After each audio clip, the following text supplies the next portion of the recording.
It's the Worldwide Sports Radio Network. From roommates to co-hosts, this is the BS Sports Show with Brendan Azoff and Stefan Rosner. Your go-to destination for New York hockey and NHL news. And now it's time to drop the puck. Here are your hosts, Brendan Azoff and Stefan Rosner.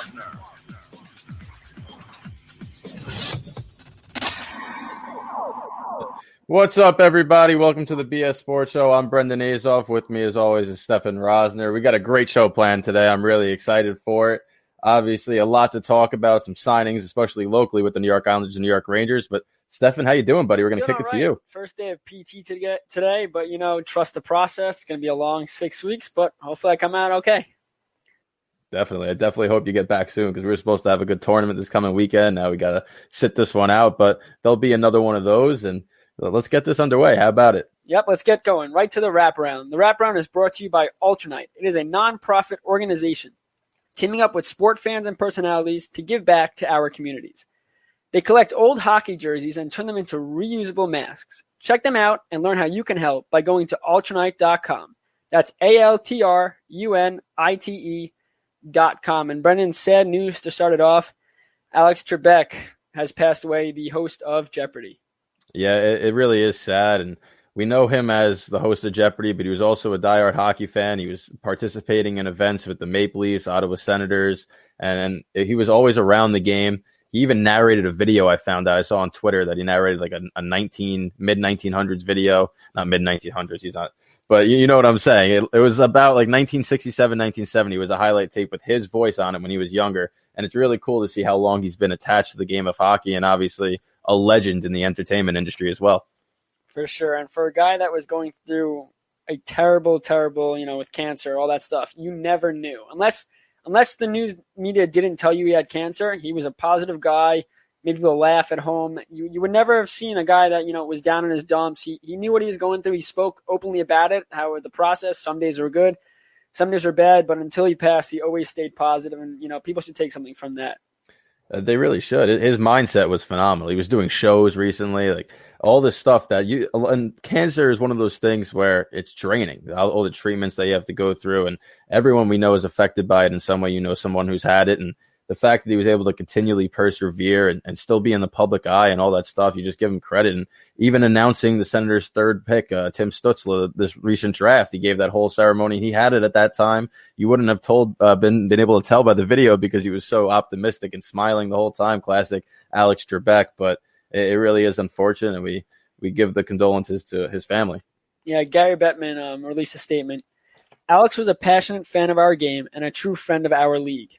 He always said yes when hockey called. We'll miss him and send our condolences to his family and millions of friends. So Alex Trebek, rest in peace. Let's move on now. Roope Hintz gets an extension with the Dallas Stars, Brendan. He does. 3 years, $9.45 million total, which is $3.15 million annually. And it's a good signing for Dallas. I think that Roope Hintz, he missed a couple of games at the end of the postseason, and you could tell he was missing from that lineup. He's a very key part of it. And obviously, you'll go into his numbers in a second. They're not overwhelming and going to blow you away. But what he does is he has a big body. He's not a small guy. He's able to kill penalties. He's on their power play. He does every little thing correctly. And he's one of those finished products where we've seen it with the Rangers over the last couple of years with Jesper Fast. It's somebody that's going to do the little things, and they'll be all right. So a guy from Finland comes over to Dallas unknown, and he's filled a role nicely, and he gets rewarded financially for it. Definitely. And this was a guy that took a major step after his rookie year. So his rookie season back in 18-19, 9 goals, 13 assists, minus 11 plus minus 24 penalties and minutes. This year, though, he had 19 goals and 14 assists, so a major uptick in his offensive output, a +3 plus minus, and only 16 penalty minutes. Rookie year, 58 games.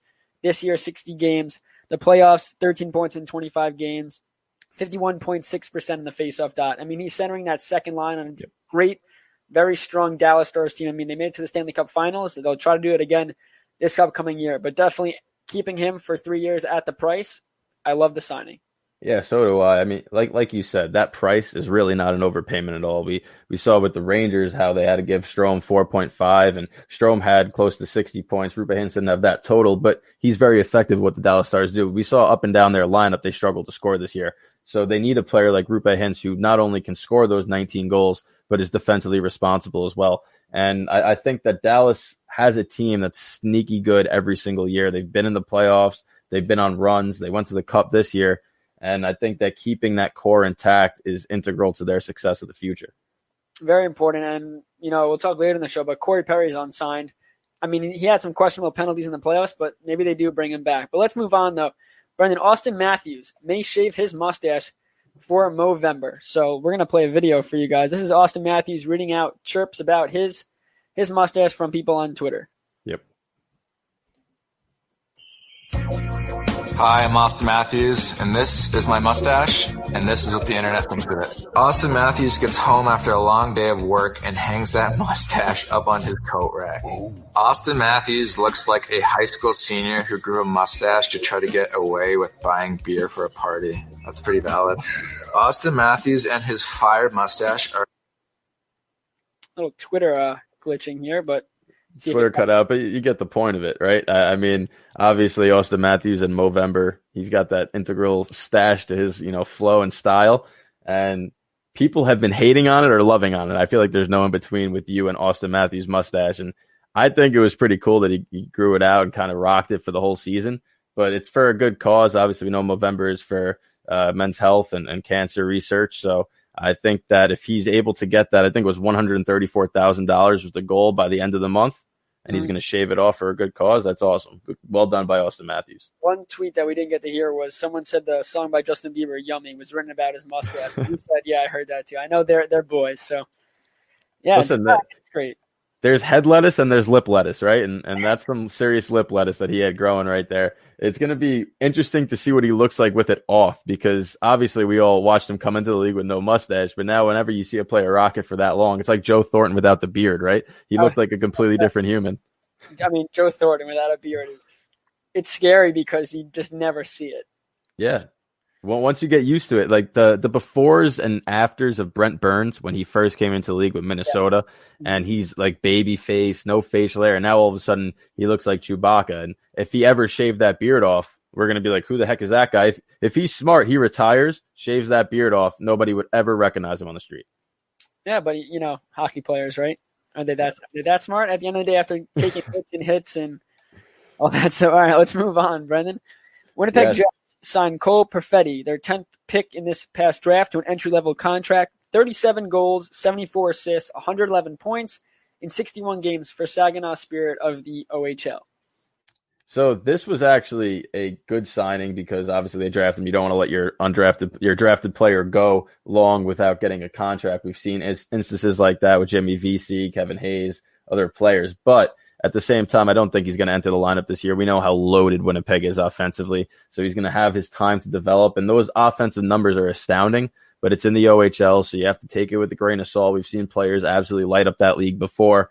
But for Winnipeg, they did what they had to do. They signed their 10th overall pick, and they have a good one in Cole Perfetti. Yeah, I mean, there's not more you could say. He shouldn't be on the team right now because right now they don't need him. Their defense is their main issue. Offensively, they're stacked. Let's see if they trade line. Things can change. They trade line, there's a little bit of an opening. We'll see how he does. But, I think about it like Alexis Lafreniere with the Rangers is he's ready for the NHL. He's going to play third-line minutes. But a guy like Perfetti, if he needs a little bit more time in the AHL to, grow into his zone, find that game, and then he comes up, so be it. But I don't think there's a rush for him to join Winnipeg just yet. No, definitely no rush for him. And that's a good spot to be in. You don't want to necessarily be a 10th overall pick and have to get thrust into a limelight. So I think for him, he wants to still have some fine-tuning to his game. Winnipeg likes what they see in him, but they probably are looking at him and telling him, hey, listen, you're not going to crack the lineup this year. If you get the opportunity, though, be ready and work your butt off wherever you wind up playing in the time being. And that's a good situation to be for a young prospect. Yeah. Moving on to the grade 8, Alex Ovechkin tells a Russian TV station he wants to play 5 more years in the NHL and then finish his career in the KHL, where it all started. This is news, I think, and it kind of flew under the radar, obviously, because it's the off season. He said it on a Russian network, so it made like Twitter waves here, but nothing in the big media. But he's giving himself a time count now on how long he's going to be in the NHL, and he says 5 years, but we all know that could be a little bit of exaggeration. It could be shorter, especially if the Capitals' window closes rapidly, and we know that this might be their last true window of opportunity to go back and win another cup. They signed Lundqvist for a year. They have everybody coming back. Their defense is getting shakier every single year, though. So after this season, you don't know necessarily what that lineup's going to look like. So he might go back to Russia sooner rather than later, but you could tell the way he always goes home every time there's a break and how much he loves his home country, that this was something he was going to inevitably wind up doing. I mean, he's 35 years old. So if he played another 5 years in the NHL, that's 40. It's simple math, right? Yep. And then he plays one more year in the KHL. And I think this is really important for hockey because it's loyalty. You look around other sports and players change. It seems NBA rapidly. NFL, they jump around. Even in baseball, you see players move around all the time. But in hockey, a franchise player is very, very rarely on the move. And I think Ovechkin coming out and saying that, first off, shows loyalty to his team and the fan base, but also shows to the world, hockey fans are loyal. It's not about chasing the money, chasing the finances. You want to play somewhere, you gain the respect there. He doesn't ever want to leave, and I don't blame him. Why would he want to leave? He's the center of that team. He's the captain, and he's been an excellent player throughout his career. I just think it's very, very crucial to see star players openly talking about staying and not wanting to leave. I mean, even Lundqvist joining the Caps wasn't really much of his decision. He wanted to stay a Ranger. But it came time where, there was no place for him and he wants to continue playing. But you could understand that. But Ovechkin staying for 5 years, hopefully he gets to play 6 or 7 in the NHL because I don't think we're ready to let him go. Yeah, I mean, well, when you think about Ovechkin, he might be 35, but he's still producing like he's 25, right? Exactly. The guy he's 45. Yeah, I've never seen somebody who just has the innate ability to find the back of the net like he does. He might be the greatest goal scorer when it's all said and done of all time. Not the greatest player, but the greatest goal scorer. So I think that for Washington, they're going to keep him however long he wants to stay. And ultimately, it's going to be his decision. He's an icon there. He won his cup. So I think that for Alex Ovechkin, whenever he feels the time is right to move back to the home and go back to the KHL, he'll do so, and he'll do so amicably. Yep. Last thing before we get our interview with Peter Schwartz, Vegas Golden Knights have an AHL affiliate, the Henderson Silver Knights. So Henderson is a city in Nevada. Brendan, you want to show them what the jerseys look like? Yeah, so the jerseys are actually pretty cool, I have to say. I mean, we'll pop it up there. I'm a big fan of the gray ones. I think that color scheme's cool. They kind of kept it similar to Vegas's, and the logo's unique. But, Stefan, you have some beef with them being called the Silver Knights. No, I mean, I feel like, obviously they're the smaller dogs in the AHL. That's fine. But I feel like going from golden to silver, you're now telling everybody, yeah, that's our little brother. And that's fine. I don't think anyone in the AHL playing for them is going to complain that they're being called that. But you look at other teams like the Iowa Wild or even the Rangers and the Islanders minor league is not their team name. It's not like the Junior Islanders, like the travel team. But, they're not going to complain on it. So who are we to complain as well? Yeah, I completely agree. And listen, when you're playing in the AHL, you're a professional, you're getting paid. I think it maybe they'll use it as motivation. Say, all right, we're on the Silver Knights now, but give me a year. I'm going to get to the Golden Knights. It's just funny. But, let's get to Peter Schwartz now. Peter, will add him to the stream. Peter Schwartz, Islanders reporter. How are you doing today? I'm doing well, guys. How are you? We are doing well. Fine. So let's get right into it, shall we? So Ryan Pulock extension, $10 million over 2 years to avoid arbitration. What's your take on this deal?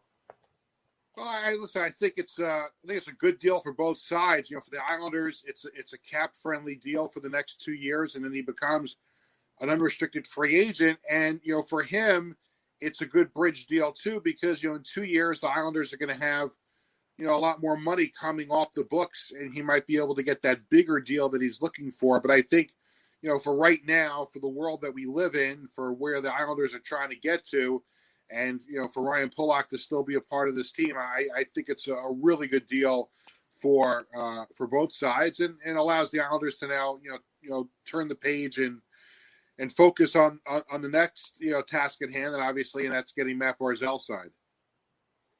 Yeah, I mean, and you mentioned Matt Barzal. Obviously, that's the big fish that they want to keep and they have to keep. But you had the chance to talk to Pulock, and how excited is he to stay here in New York and continue to help this franchise go in the right direction? Well, look, he's he's a homegrown Islander. He doesn't want to go anywhere else. And obviously coming off the playoff run that the Islanders just had, and you're playing for a Stanley Cup winning head coach and a Hall of Fame general manager. I mean, if you just ran into him on the street somewhere and I said, how happy are you? He's going to say he's thrilled. He's ecstatic. He's an Islander. He doesn't want to go anywhere. It's the team that drafted him, and he's had playoff success with them now. And he's their best defenseman now. There's no there's no ifs, ands, or buts about it. His game has evolved to the point where, and I remember writing about this and asking him about it during the playoffs when he made that that goal saving play off the line against the Panthers in the qualifying round, and it kind of struck me at that point. Like, here's Ryan Pulock, who was drafted. Everyone knew he had the big rocket shot. It's been on display in the NHL for a few years now, but he has really molded the defensive side of his game. And Barry Trotz talked about it a lot during the season. And he's their Islanders' best defenseman. So the fact that they have him locked up is huge. And he knows, what this Islander team is capable of doing over the next few years now. So there's no question he's excited about this. He showed his value a lot more, especially when Pelech went down, because that was his, that's his defensive partner. And he played well in his absence. And, in the playoffs, him coming back, Pelech coming back, like a perfect unit together. So what's the importance of those two together on the line? Because now, you lose Taves. Dobson has to step up now. Pelech and Pulock are going to have to be that best defensive pairing. Well, look, all you have to do is look at the numbers when it comes to Pelech. Adam Pelech gets hurt on January 2nd before the Islanders-Devils game, and you can see where the Islanders went downhill. They could never really get their act together, trying to fill his void.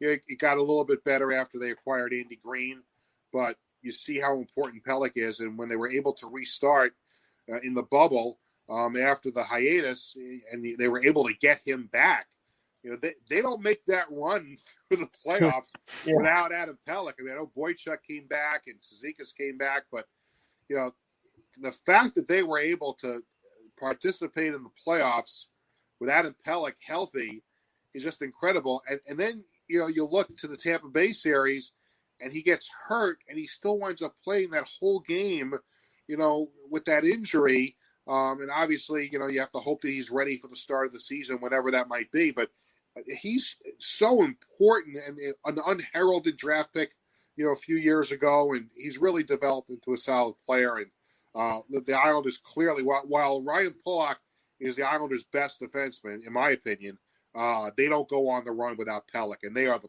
perfect complement to each other. They both, left-handed shot, right-handed shot. Pulock has the bigger shot, and maybe the more potent player on the power play.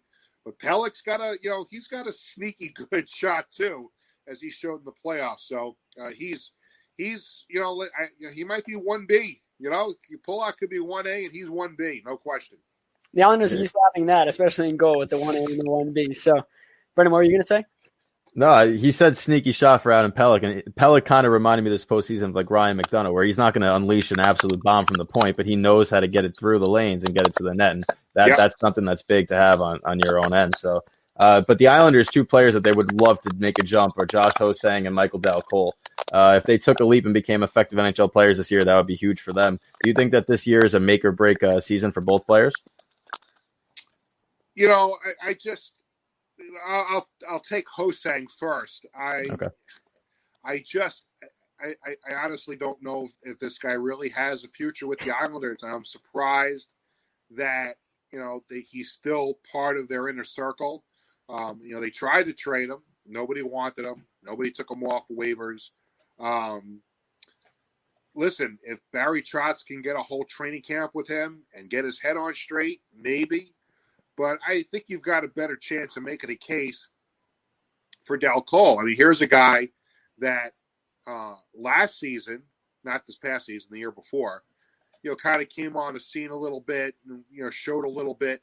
And then this year, he dressed for a playoff game. They had the confidence to dress him when, they were moving some guys around. So I think Dal Cole has shown that he could be a serviceable NHL defenseman. If they a forward, I'm sorry, if they don't bring back Matt Martin, I think Del Cole is a guy, and Ross Johnson too. But Del Cole could be a serviceable fourth line player on this team. No question in my mind.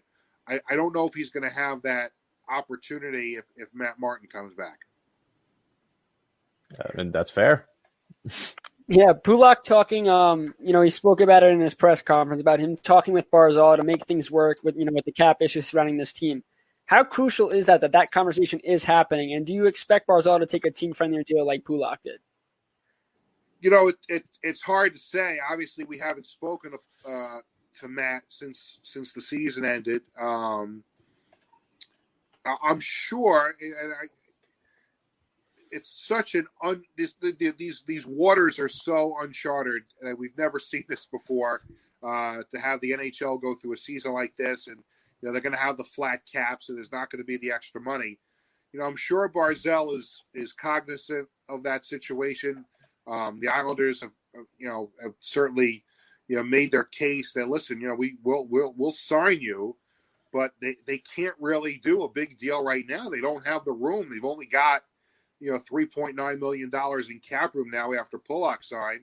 There's already been rumors that Andy Green is going to come back. I think there was one story that Matt Martin may already have a gentleman's agreement too. So the big money is not available to Matt Barzal right now. Now, if they can move a big contract, then certainly, I think the chances of him getting the big long-term deal this year is probably not going to happen. So my guess would be is that if they can move a contract, maybe he takes the 2-year bridge like Pulak did, and then you'll see when they have all that money come off the cap in 2 years, he can certainly cash in at that point.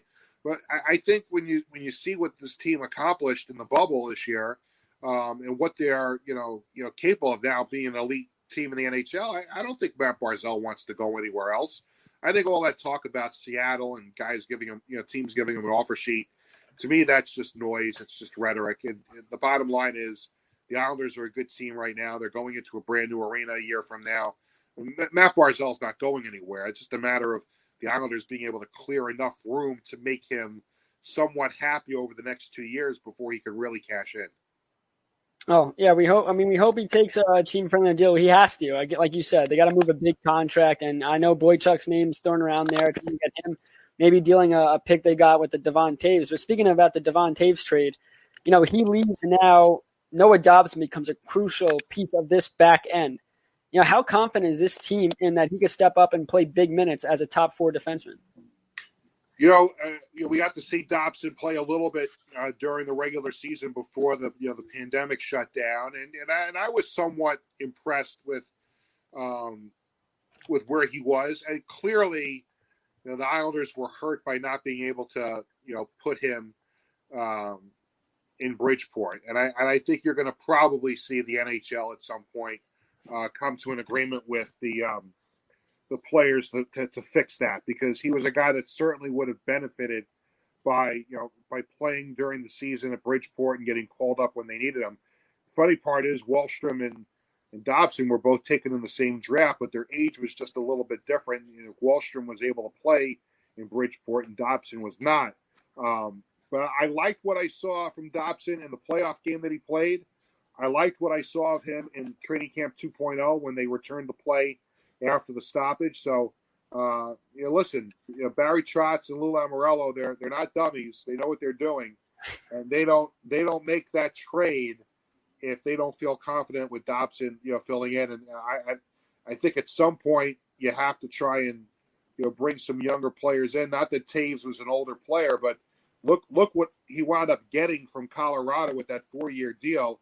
And there's no way the Islanders were going to be able to give him 4.4 on an average annual salary. So to me, the Islanders got good value, the couple of second-round draft picks, and they also had the next guy in line waiting in the wings to get in there and play. So I think it was tough to see Devon Taves leave.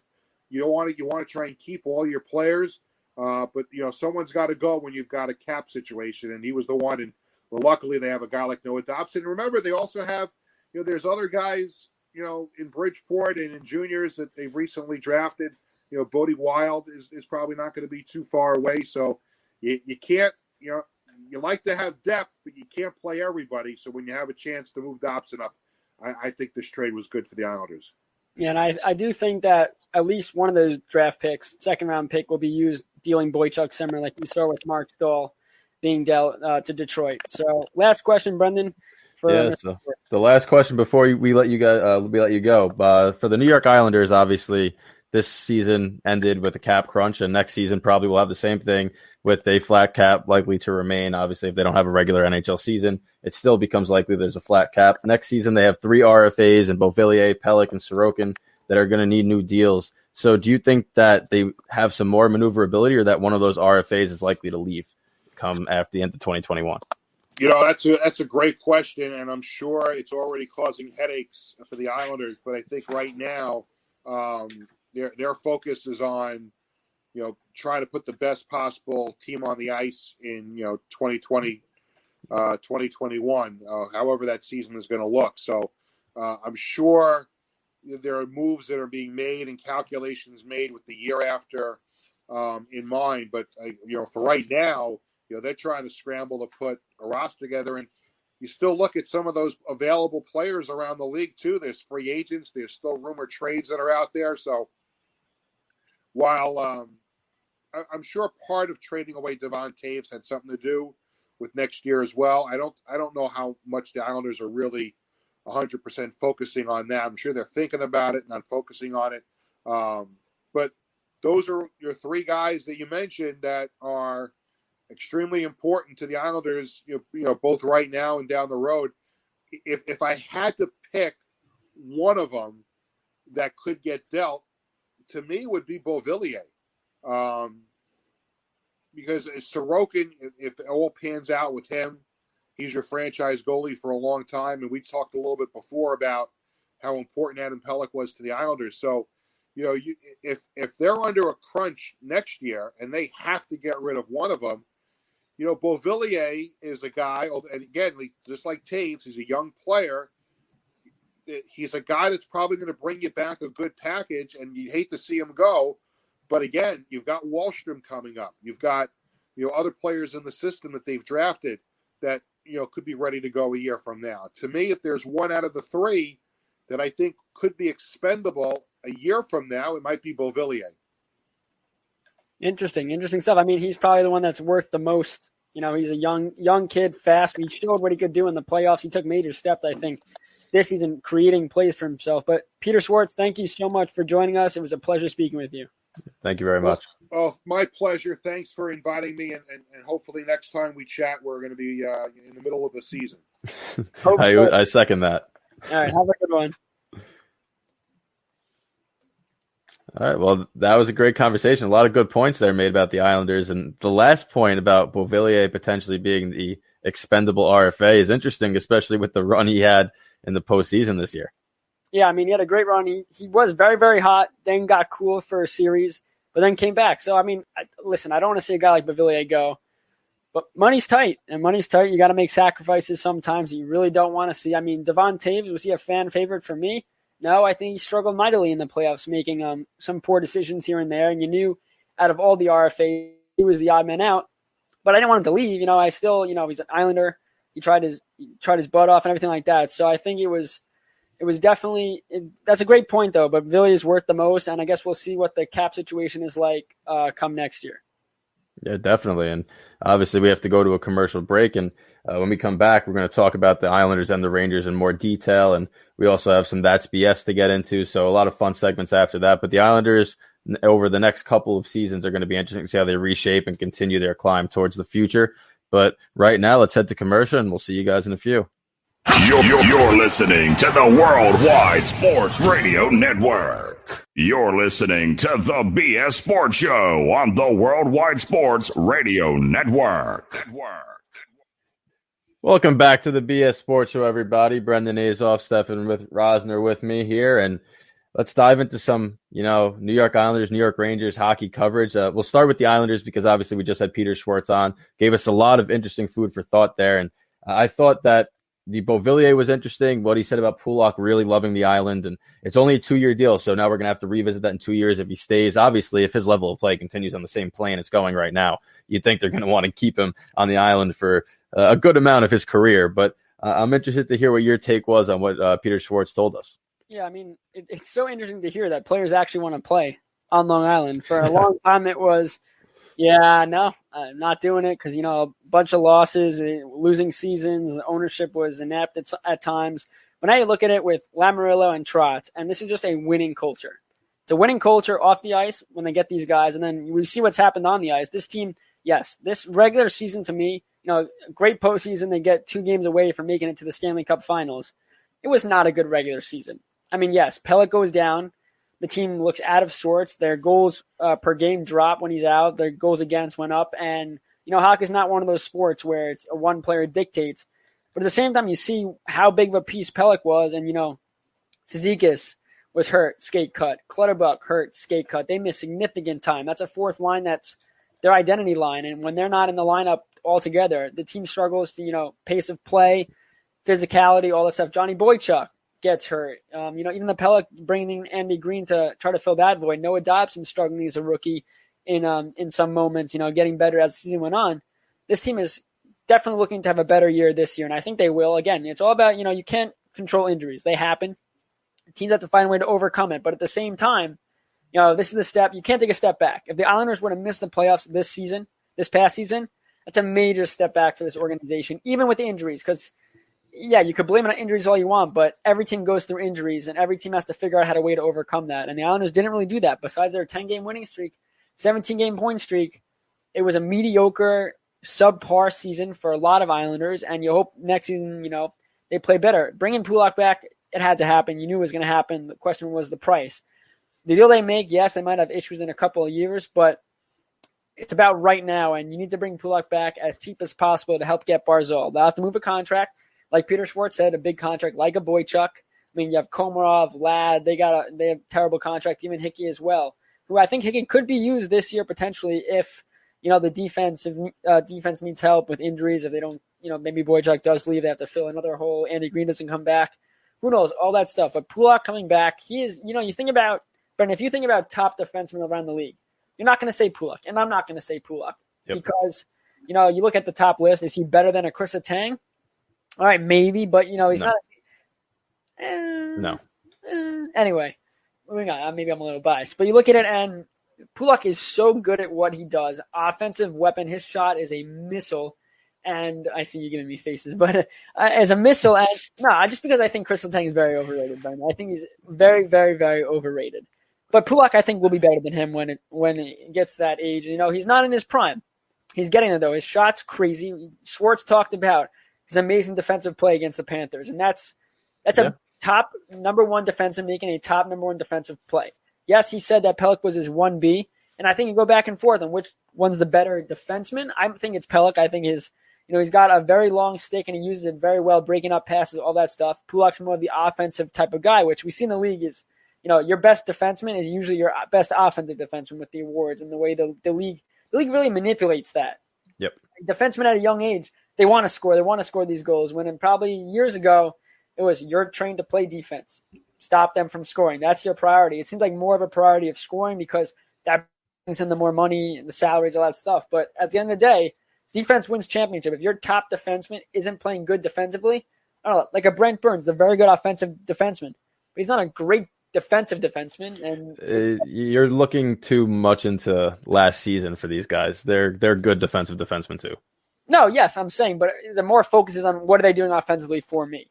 Yeah. And for the Islanders, Pulak does a lot of stuff on the defensive side that probably goes unnoticed, and you probably look at around the NHL. That's probably the same thing for most teams where it's, all right, well, that's a crazy play on the car, but, you missed the defensive play, keeping the puck in the zone or, back checking, all that stuff. But I think the Islanders are in a great spot, and Pulak coming back just solidifies that defensive group and helps them grow. That's their strength. They're defensively in a defensive system under head coach Barry Trotz, and having your number one defenseman back, ready to go and excited to be part of this team is only a positive thing. It definitely is. And before I continue that conversation, I want to remind everybody that in 1 hour at 6:45, we'll be opening up the phone lines for the first time on the show. You can call in, talk about Rangers, Islanders, the NHL, or just voice your opinions with us if you really have any. So call us at 802-294-2777. That's 802-294-2777. And call lines open up at 6:45. So we look forward to hearing from you then. And we're excited about that, by the way. Hopefully we get some good calls. But for the Islanders, like you said, they're defensive based. And obviously Pelech and Pulock are a big focal point of that defense. But you mentioned Dobson. I feel like he has to step up. And at the same time, the Pulock, he's not at his ceiling yet, which is a worry for other teams because we saw how this season progressed, how good he is defensively. I still think he has to have his eye towards the net a little more than he does right now. Definitely. On the power play, he uses his slap shot too much as a pass option. I think he's got to shoot to score a little bit more, but that seems to be an Islanders thing where their talented players look to pass first or set up other guys, which isn't a bad thing. That means they're unselfish and they get along with each other. So you could have worse things than that, but the Islanders are set up for they have a core as long as they keep Barzal in that core that is ready to go and compete. And yes, they better, but there's still financial issues that they're going to have to sort out. And I do think it might not be Beauvillier like Peter Schwartz said, but one of those three RFAs is going to have to go, which really becomes down to, is it going to be Pelech or Beauvillier? Because if Sorokin is as good as they say he is, he's not going anywhere. He's your rock for the next 10 to 15 years. Yeah, and you look at it on this side too, is Bellows, Wahlstrom, which I'll get to in a second. Those are guys that could easily play top 6 minutes at the NHL level when they're ready. The question is, how ready are they? After this season, is Wahlstrom ready to step into a role like that where they could let Beauvillier go? If they have confidence, like they had confidence in Dobson to let Taves go, then yeah, you move Beauvillier, you let a young guy like a Wahlstrom, a Bellows, even a Hosang, depending on what he does, step into that role. But if it comes another season and Bellows doesn't look ready, Wahlstrom doesn't look ready, you have to keep Beauvillier. Maybe you move another veteran. But, it comes down to the readiness of the young guys, which I'll get to right now. A little prospect report, Brendan. Yep. So Oliver Wahlstrom's been dealing with an injury. He went to the boards a couple of weeks ago playing AIK. And it was a scary injury, but he is okay. But they said now he'll be out another couple of weeks. But up to that point, he had 2 goals and 2 assists. I'm pretty sure it was in 4 games. He was a -4. Simon Holmstrom, he loaned to HC Vita Hallstein. He had 1 goal and 1 assist in 9 games played, but he was elected to the Sweden U20 team for the World Juniors. So that's exciting stuff. We'll get to see him on a big scale. So definitely very good for him. Move on to Alexander Junkrantz. That name is going to be, it's spelled with an L, but it's a Jung. It's Junkrantz. Anyway, I give you credit for that. I mean, I've been honestly not going to lie. I've been practicing trying to pronounce these because, Junkrantz, it's a silent L. It doesn't look that bad. I know when he was drafted, though, Brennan Burke tweeted out on Twitter. He goes, so I have to say this, something like that. He had eggs. And for an announcer, yeah, that's got to be tough. But, he does a great job. I don't think he'll have any problems doing that. We'll move on to, him. 8 goals, 7 assists in 15 games played. And then he played for Brinas SHL, 2 games, no stats. The last one we'll get to is Anatoly Golashev.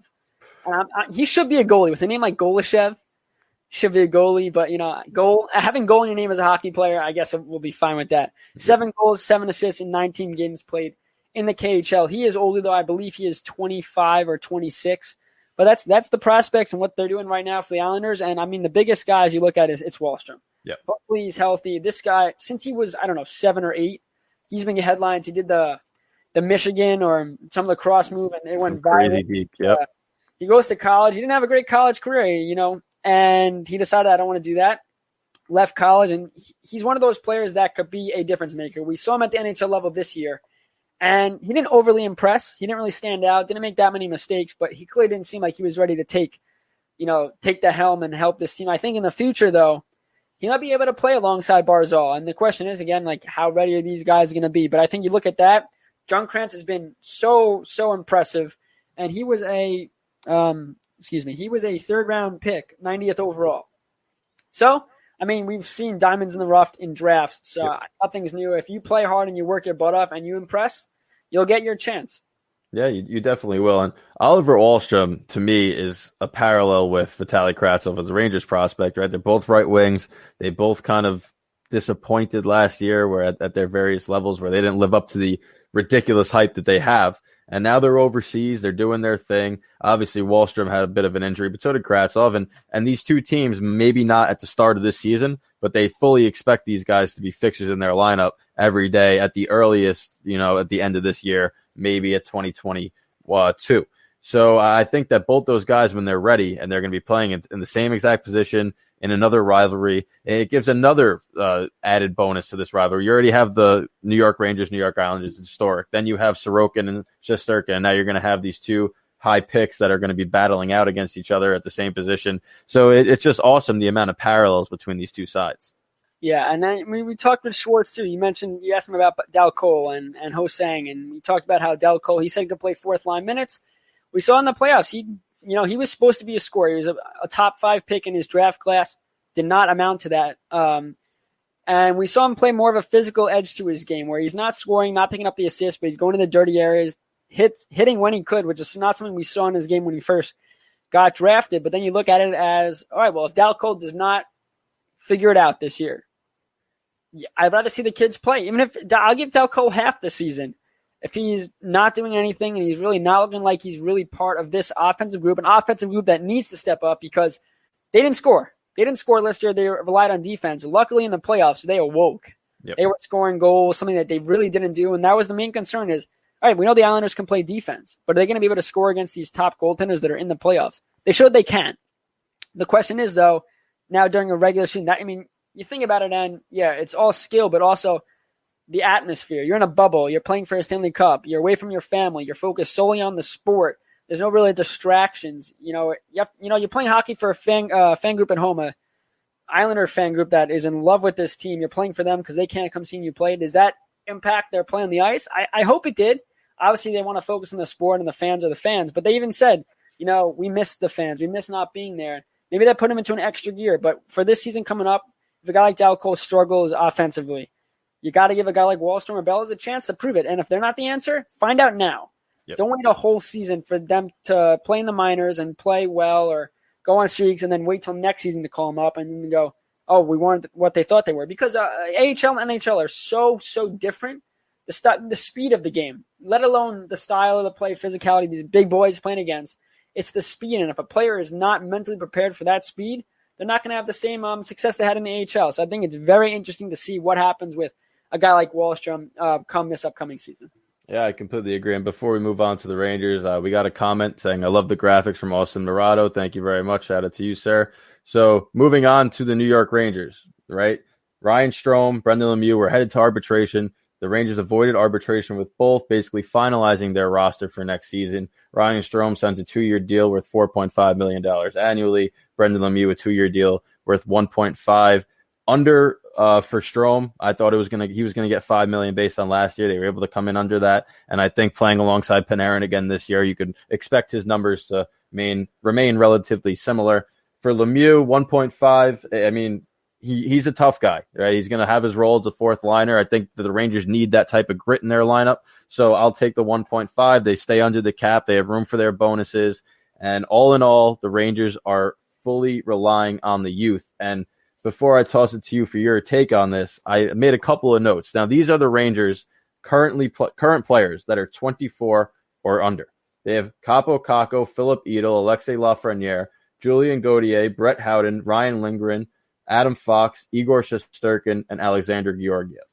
Prospect-wise, they have Vitaly Kravtsov, Keandre Miller, Nils Lundqvist, Morgan Barron, Libor Hayek, Matthew Robertson, Igor Rykov, and Patrick Kodorenko, all coming who are under the age of 24 as well.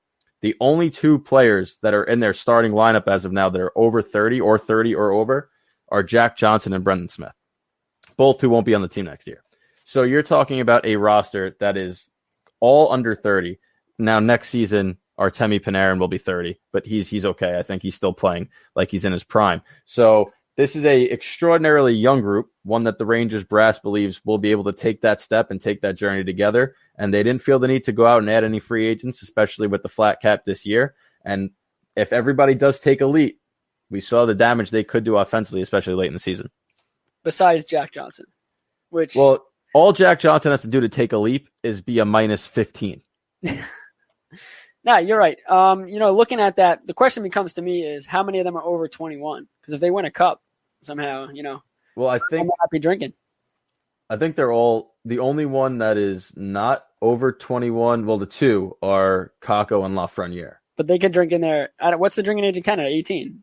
18 in Canada. So And Kako probably 18 as well, or lower. So everybody's good. Everybody could drink. as long as they win it on Canadian soil, they're going out and having a good time. But let's. I think that they're going to be a little older when they win the cup. Let's get there when we get there. Yeah, hopefully not soon. Anyway, Ryan Strome, you said you thought maybe $5 million a year, and Yeah. I have a question for you. Do you think that the lower number is the team telling Strome, listen, you played very good. You played next to Panarin, all right? You're taking a discount because without Panarin, your numbers aren't like that. Do you think that's part of that? Obviously not like that, but it was part of that conversation with the pricing? Definitely, because Ryan Strome asked for closer to 6, and the Rangers came in at like 3.7. So there was a huge disparity there, and that's a factor for the Rangers side, saying, listen, your numbers were never like this until you stood and suited up next to Artemi Panarin, who's a world-class player, Hart Trophy finalist. And for me, I think that the big thing is his face-off percentage isn't up there yet, and defensively, he's not stout. He has his moments, and he does his job, especially alongside Panarin, but he's not the ideal two-way center. And if he can improve his face-off percentage, especially over the next 2 years, and improve his defensive side of the game, he's going to get a lot more than $4.5 million, especially if he's putting up 50 to 60 points every single season. So I think for Strome, he's taking that 2-year deal, saying, listen, I'm making 4.5. It's still an upgrade. And at the same time, I now have 2 years playing alongside a world-class player to showcase what I can do offensively. Yeah, and then, that takes him to his age 29 season. At that point, you'll know what kind of player he is. The Exactly. Rangers know if it's worth giving him more money. Obviously, if Panarin and Strome for the next 2 years continue what they were doing, because, again, Panarin had an unreal season, and Strome benefited from that immensely. But, it'd be interesting to see if Panarin moved on a different line, or let's say Panarin went down with an injury and Strome really struggles. You look in 2 years, the team goes, listen, you're only as good if Panarin's with you. We can't give you that money, and then maybe it's time to move on. But for Strome, as an Islander fan, watching him struggle, and I blame Tavares. Tavares told the Islanders, you have to draft this kid. I played with him. Please draft him. So, Tavares, that's on you. Anyway, he fails with the Islanders. Then he goes to Edmonton. Struggles there, doesn't really find his game at all. Comes to the Rangers, and for whatever reason, loves it. He fit in perfectly, and I wish him nothing but the best because, it's hockey. I'm not angry at him. It's not his fault he got drafted that high. He played hockey. And people looked at that and said, yeah, you're good enough to be a top pick in the draft. And when he got drafted, I was so excited. I think it was the first draft I actually went and sat at Nassau Coliseum for. And it was great. They interviewed him, all that stuff, but he found a home here in New York. He said he doesn't want to leave. It would have really stunk to see him leave and been his fourth team in his short career. So hopefully he has another great season and he finds his game. He finds his game minus Panarin. He could do something and help Panarin out, make Panarin a better player. It just bodes very, very well for this Rangers club. Yeah, definitely. And if hopefully Panarin, doesn't get injured, nothing like that. But the Rangers have so much young talent around Strome that he's going to be playing now with either Kako or Lafreniere in his other wing, right? But I would say Kako at the start of the year. If Lafreniere winds up being this unreal player, which we fully expect, and Kako struggles, they could flip-flop. But then you could have Edel jump up. You could have Gauthier jump up. You got all these guys that are coming up, and then eventually Kravtsov comes over. So there's young offensive talent around him that his offensive production will stay high. And speaking of those young players, let me do a quick prospect update for the Rangers. Vitaly Kravtsov in the KHL, 8 goals, 2 assists, 58 shots on goal in 16 games. Igor Rykov, also in the KHL, has 6 assists in 19 games, playing much better over there than he did for Hartford last season, a little shaky down there. Nils Lundqvist in the SHL has 2 goals and 2 assists at 10 games. Carl Henriksen, also in the SHL, has 3 assists in 11 games. Oliver Tarnstrom, who plays for the Junior 20 AIK team, has 4 goals and 4 assists in 12 games. And then Braden Schneider, Matthew Robertson, and Dylan Garand were all invited to Canada's World Junior Camp to potentially make that team. I would think that Braden Schneider makes it. Matthew Robertson might also, which if they both do, to have a Rangers defensive pairing together would be really unique. It's something I've never seen 2 prospects potentially play together. I know that Keandre Miller and Adam Fox might have been on the same team, but they might not have been well. I think Keandre Miller might have been cut before that final roster. But imagine a defensive pairing with 2 of your prospects and they shine well. That would be awesome to see. And I mean, this is just not even all of them. And I mean, you look at this prospect list and it's tantalizing. Yeah, I mean, you look at it and you look at the Islanders and the Rangers, the amount of prospects they have. And whether that is they're all going to play for the Rangers or be, used in a trade, I think more with the Islanders, if they got to clear some cap space, a team might say, listen, you want to give us Boychuk or we need a draft pick or one of your prospects. And the Islanders have to do that. You have to sign Barzal. So if someone's calling for Boychuk, which I know there are calls, teams are inquiring about him and his availability, which he's available, you might have to move a prospect. But you look at the Rangers, and it's just phenomenal what this group has done with the draft, building the team. I mean, I know they were the second youngest team in the bubble. Yep. For the playoffs. I forgot the age, and the Islanders were last. You look at the Islanders, you go, well, they're young, but you look at it, and Annesley's 30. I mean, these guys, Josh Bailey's in his 30s. They're not young. I think Nelson just turned 30, or he's right about there.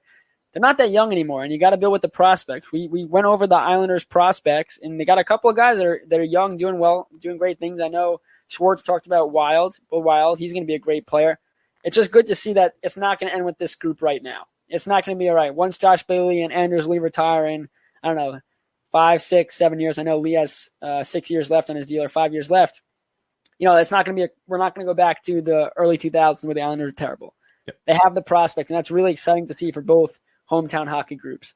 Yeah, and the interesting thing, you said the Rangers were the second youngest team in the bubble last season. Now you subtract Lundqvist and Stahl from that group too. So they get even younger.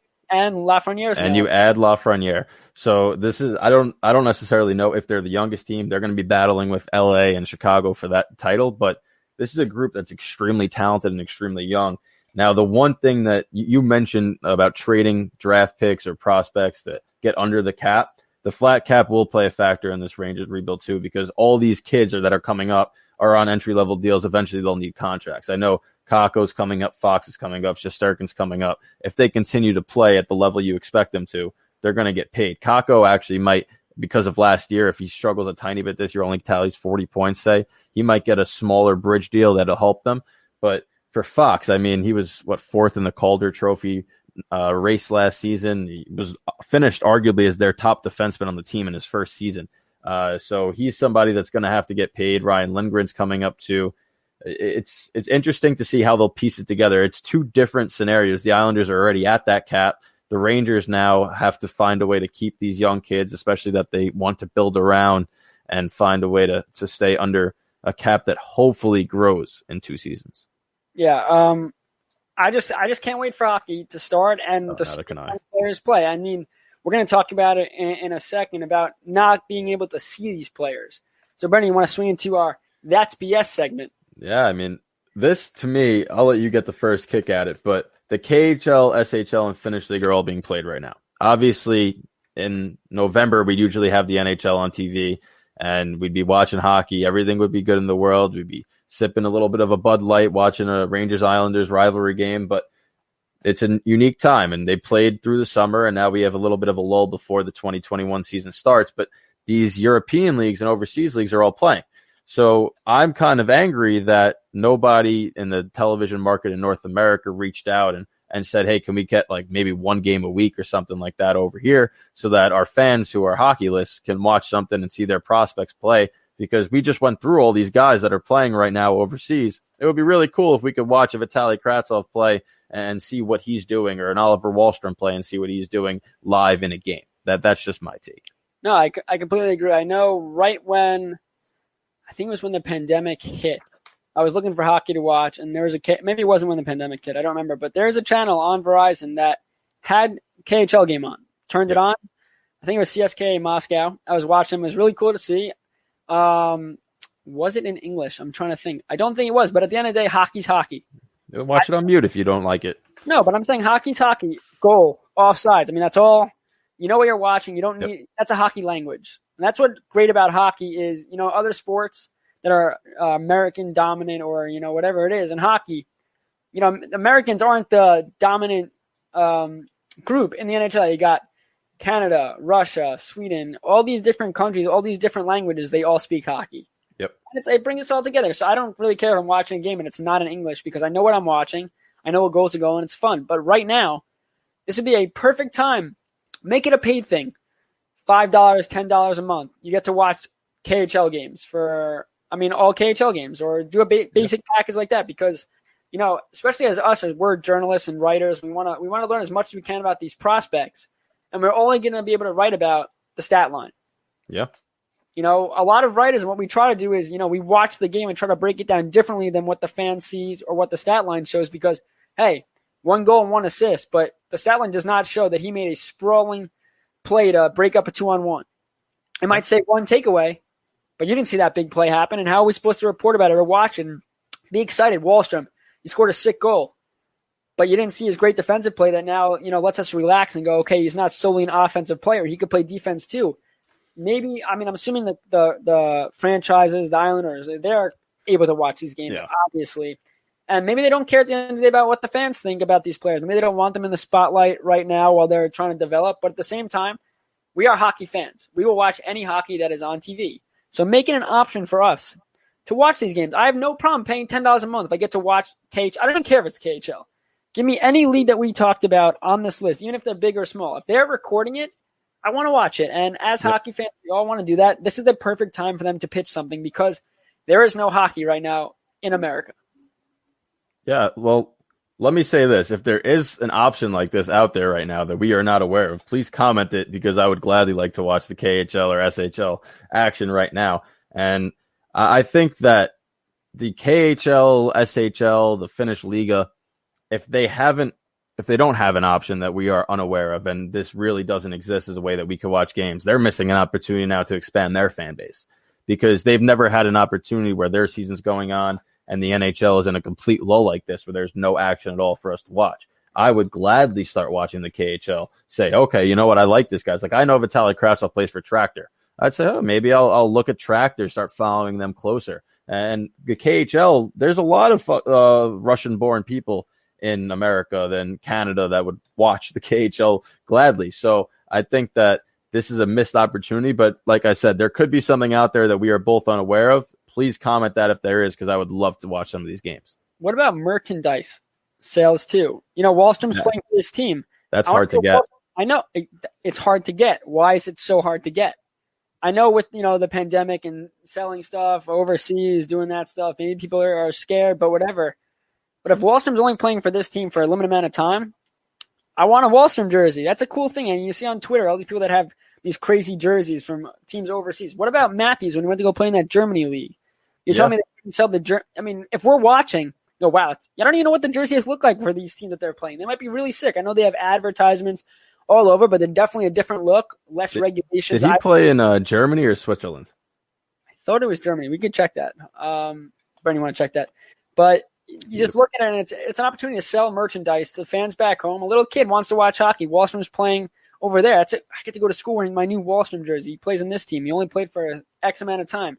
Maybe get it signed. It first off shows that NHL hockey is not all the hockey we care about. It shows the NHL fans want to branch out internationally and look at all these things. I think it's very important for the sport to get fans acclimated to international and other leagues. It was Switzerland, so my apologies. No, it's fine. I knew it was one of those two, but I thought it was Swiss. So, but yeah, you're right. Like somebody like that, Austin Matthews. Obviously, there's scouts watching him because I was entering a draft year. But right now, scouts already have that access, like we talked about. So why not us? Why can't we watch? I would love to see what some of these young kids are doing, the talent level over there, because we hear about these stories in North America, how that's the second best league in the world, the KHL, the Finnish league, the Swedish league. They're all great, but it's hard for us to see footage other than highlights. And to showcase the talent they truly have, this is a great opportunity for them to do that. Let's move on to one more that's BS, and that's the NHL free agents that have not signed yet. I don't know if it's their doing, waiting out this whole cap situation, if the general managers of teams aren't ready to offer the contracts that they're asking because of the flat cap, or if it's just a lull in hockey and they're waiting until it gets closer to the season to see who's going to open up for them. But Hoffman, Granlund, Hamonic, Kovalchuk, Haula, Soderberg, Duclair, Vatanen, Athanasiou, Brassard, Perry, just to name some of them, all still remain on the market. I think the biggest thing is teams have to figure out, get cap compliant before they offer a new deal. Like an Islanders team, Brassard, I am assuming he's coming back, but he can't right now. They got to figure out Barzal first, and once they get Barzal settled, they make the cap room. If they have the available space, then they bring Brassard back. But you look at, some of these guys. Hoffman, I've said it before, I'll say it again. I think he's got to – if he doesn't go back to Florida, Florida's in a lot of trouble scoring. I mean, if you're going to rely on your defense, a defense where Bobrovsky had a career worst year, defense wasn't great in front of him, but he was terrible, and you lose Hoffman now on the scoring front. Hoffman's not a defensive player, so maybe if they bring in a guy with better defensive IQs and skills, maybe they play a little better. But at the end of the day, if you're going to give up goals, you got to score them. They lost Dadonov already. Dadonov went to Ottawa. That's a big loss. He was a consistent 20-plus goal scorer. I don't think you could lose Hoffman. But the one player on this list that really gets my attention is Athanasiou. I think he is such a dynamic player. I mean, it's speed. We know the game in the NHL right now is speed and skill. Finesse, but more importantly, if you could blow by guys and get around guys, you are going to be a very good player. And I think Athanasiou, I mean, he was traded during the deadline, right, last year from Detroit to Edmonton. I think he's got to be picked up now. It could be the situation given the fact that the teams are waiting. But you look at a guy like Corey Perry, I just think he didn't have a great postseason. He took some dumb penalties. He'll get signed if a team needs a depth player. He scored big goals, though, so he still proved he could do that. Big goals, but at the end of the day, he took some stupid penalties, and as a veteran, you can't be doing that, especially if a young team wants to sign you. I mean, a franchise wants to sign you to mentor a young kid. You can't be making stupid plays like that. I don't think it hurt Dallas. I know he took a bad one in I don't know if it was Stanley Cup final where the Lightning did score. Some team scored on the power play. Who was in the box? It wasn't a good penalty to take. It was a center ice. I think it was a tripping or a hook. It was just dumb. But, a guy like Kovalchuk, depth scorer. I mean, there's no stars, obviously, besides Hoffman that are really available now. If you want to say Duclair had a great season, he did, but he's not a superstar. He's just on a really bad team and performed quite well.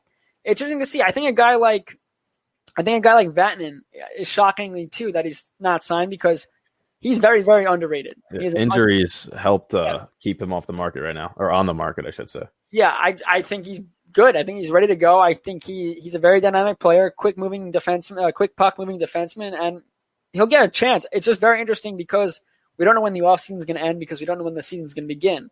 I think once we get a clearer date of when the season begins, let's say January, you'll start to see these guys go. But if they say, listen, we're not starting until April, the player's in no rush to sign. Let him work on his game, maybe work out, do stuff. And the teams have no reason to rush because it gives them more time to figure out financials. And it's not the financials just for this upcoming season, too. We talked to Schwartz.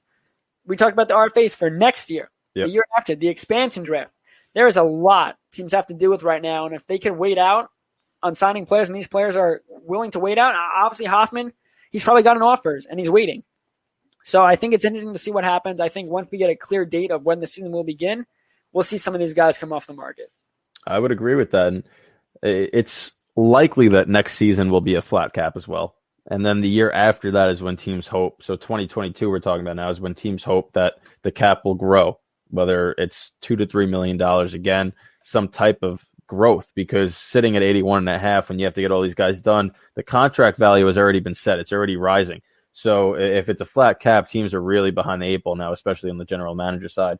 But the mixture here, obviously Hoffman's the biggest name, the goal scoring guy right there, but it's younger guys, it's veterans, it's middlemen that are still entering their prime or in their prime currently.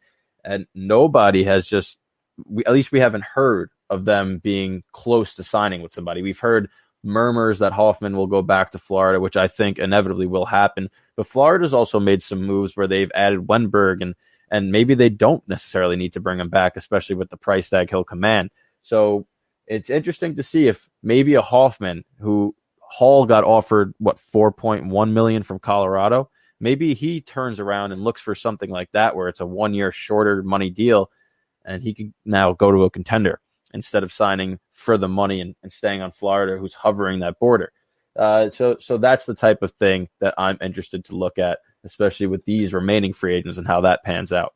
Before we go to commercial, Hoffman did say he would be willing to take a 1 year deal. And I think it's smart. The climate right now is tough. You probably have a flat cap this year and next year. You know you can make more money if you bank on yourself. That's the biggest thing. Taylor Hall took the 1 year deal, max deal he could get with Buffalo. So he's banking that he's going to have a great year, and then he makes more money in the future. A guy like Hoffman, wherever team he does join, if it's a 1 year deal, it doesn't really matter how good that team is. It's pretty much going to go to the spot where he gets the most playing time and he can be the most beneficial. Taylor Hall easily would have had more success, team success, playoff success if he went to Colorado. Yep. But he wants to go to Buffalo, and he said because he wants to bring Eichel to the playoffs. But at the same time, he's going to Buffalo because he's going to play top-line minutes with Jack Eichel, and it's only going to make him look better. That way, when he goes for a new contract, he's going to get paid. Yeah, I mean, that essentially becomes the decision-making process for these guys. If he's wholeheartedly set on signing that one-year deal, do you want the money for that 1 year, or do you want to take less money and go to a team that might be able to bring you that Stanley Cup? So when we come back from this commercial break, we're going to go over the events that happened on this date in hockey history. We got some speed skate stuff, some rapid-fire questions me and Stefan are going to debate, and then most importantly, we're going to take your phone call starting at 6:45. You don't want to miss that. Stay with us, everybody. It's the Worldwide Sports Radio Network. You're listening to the BS Sports Show on the Worldwide Sports Radio Network. Welcome back to the BS Sports Show, everybody. Brendan and Stefan here again. And I don't know what it is with our shows that coincide with great dates in hockey history, but we have another one here for everybody today. And another great day in hockey history. So, Stefan, kick it off with the first one. Yes. So, November 10th, 1934, Canadians' Armand Mondeau becomes the first player in NHL history to take a penalty shot. And Leafs' George Hainsworth became the first goalie to face a penalty shot. He also became the first to save a penalty shot. 3 days later, Ralph Bowman of St. Louis scored the first penalty shot goal in NHL history. A lot of penalty shots. Yeah, I mean, when was the last time you saw one in the game? I can't. I mean, obviously it probably happened this year, but it's definitely not a thing that they want. They don't like to call it often because they don't think they want it to be in the hands of a game.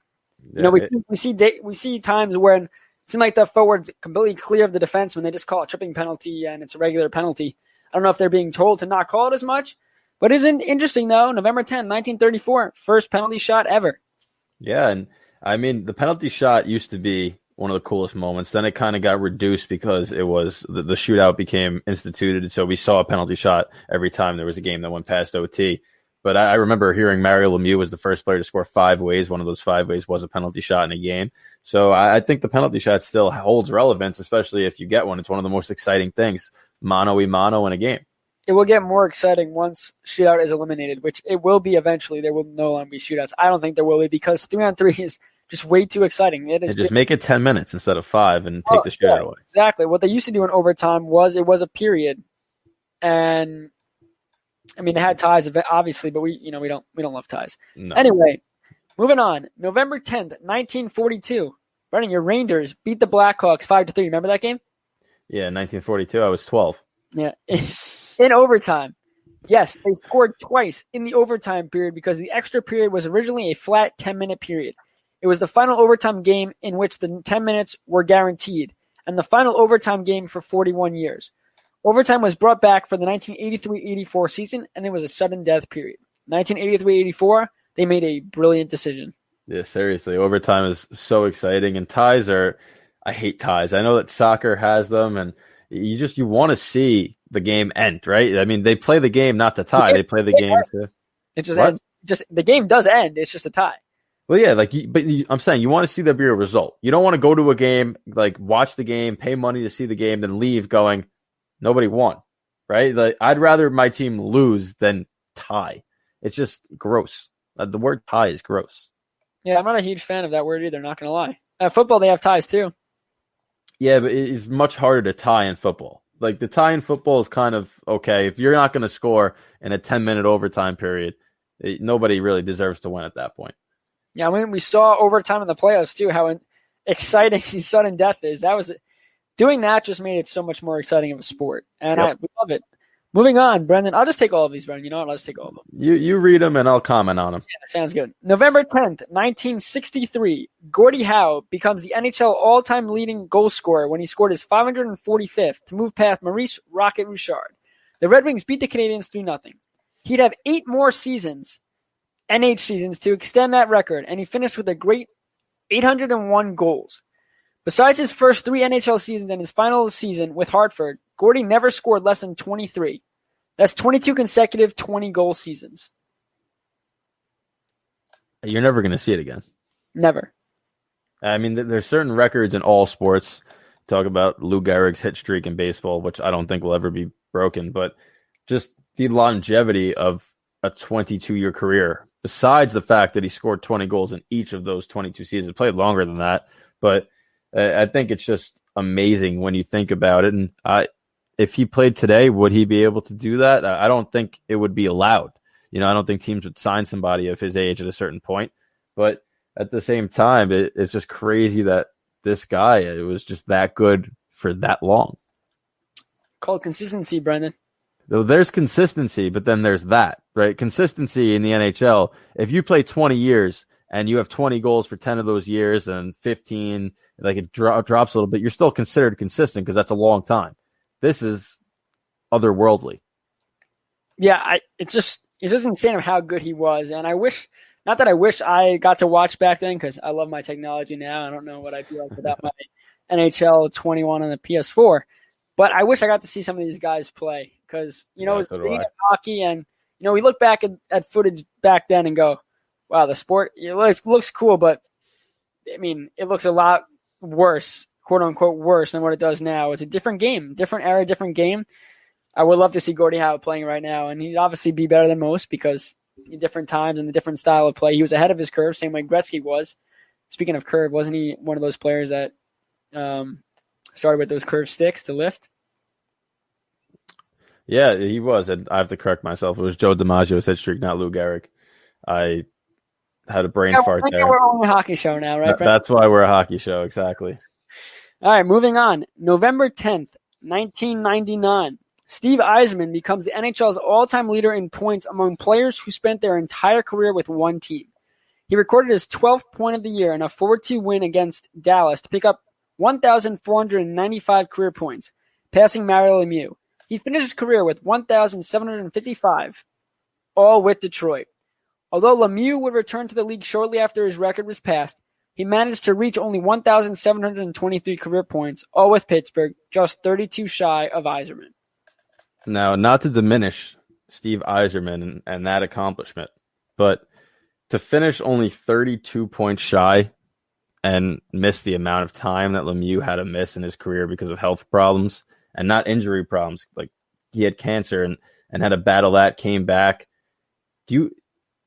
He would be considered, I would think, even with Gretzky, maybe even better if he was able to play healthy through a full career. No, you're right. You're completely right. And that makes me think of a guy like Mike Bossy. He only played 10 years. He was 10 years. Let me just say some stats. 700 games. He had 1,126 points, 573 goals, 553 assists. This guy played only 10 years because injuries derailed his career. Imagine he played 15, 16, 17 years, the numbers that he would have, and he had 4 cups. You know who's been in the news recently, not for the right reason, but he's been in the news nonetheless, is Bobby Orr.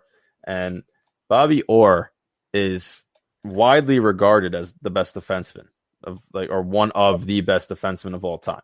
Mm-hmm. He retired at 31 because of knee injuries. 31. Imagine he played till 38, the numbers that he could have put up and the recognition that he could have had, because he's already widely regarded as one of the best to ever do it. Now imagine he does that for another 7 years. So when you look at some players and just the unfortunate runs they've had health-wise, Mario Lemieux is the only player to rival just the complete dominance that Gretzky had. Yeah, no, I completely agree with what you're saying. I think we see it even looking at more recent, like Tim Thomas. He had head injuries where he stepped away from the game because he couldn't play. And he didn't have an amazing career. He had spurts of, wow, he's a dominant goaltender. Yep. But then he took 2 years off, I think, or a year off because he had too much brain injuries and he was having headaches, all that kind of stuff. Imagine he played. I mean, there's a lot of players we could probably go through in the history that if only.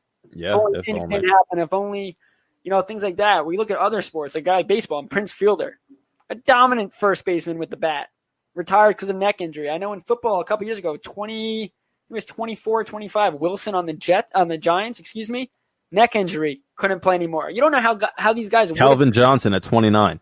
Yeah, I mean, I don't know if he retired because of injury. He just called it quits. His head. He didn't want to ruin his head. You look at it in every sport. What could have been for some of these guys that had to call it a career early, and it sucks. They're probably blessed they got to play the sport they did for as long as they did. But, we're looking at these history moments every week have been great. I don't know if it's just because hockey's just rich with history happening every day of the week. I guarantee if we looked at Mondays, they'd be pretty cool. But, looking at these, it's some pretty interesting things that hopefully you guys at home, learn something thing or two.